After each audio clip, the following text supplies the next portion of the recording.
Yes, listener, I've been meaning to get to you for a while because you said it. Now, Ilya Toporier's boxing is phenomenal. I mean, when I look at him hit pads even, he looks like a pro boxer, right?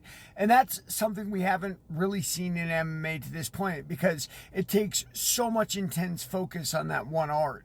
And he seems to be a natural at it. It flows really well for him, and the results speak for themselves, right? Like knocking out Max Holloway. Holloway's got a very Muay Thai type of defense, right? Like his eyes are always on you, but he's straight up and down. He's not moving his head, right? Like, and that can work against MMA guys, karate guys, stuff like that. It's not going to work against a boxer, and that's why Topuria eventually broke him down. Now, one thing about MMA guys, everything will work for a while. That's why these MMA moves that guys do, like using the front hand as a power hand, bouncing in and out, like on switch hitting both sides, that stuff works for a while. Like you saw Dominic Cruz against Chito Vera.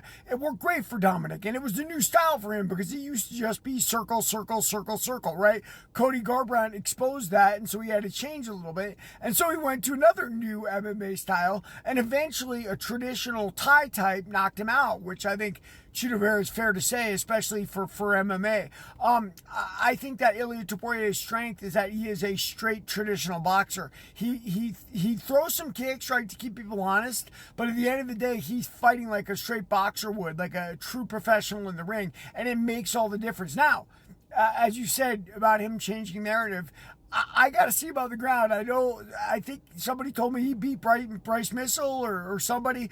Like, he's beaten good guys on the ground. I know that. But I believe, and I don't have any proof for this, but I believe that the type of musculature, cardio and strength-wise, that you develop in grappling and striking are opposite. And they don't necessarily totally complement each other. Like, there's a certain amount of it that you're going to be better at grappling or you're going to be better at striking, and that's just the way it is.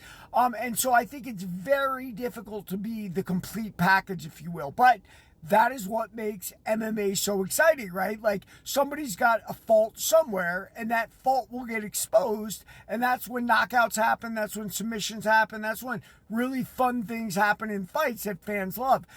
Is Topuria as much of a total package as we've seen so far? I believe he is, but more people have limited MMA and made it their own. Like, so expert strikers like Adesanya and Pereira come in, they learn how to not get taken down, and they learn how to get back up, and then you got to kickbox those experts. And that's really, really hard to do, right? And Topuria, to this point, has made it the same thing, right? You're going to fight him in a boxing match, and you're going to get knocked out. Yeah, good call, listener. Everybody, read my book, Warrior of the Light.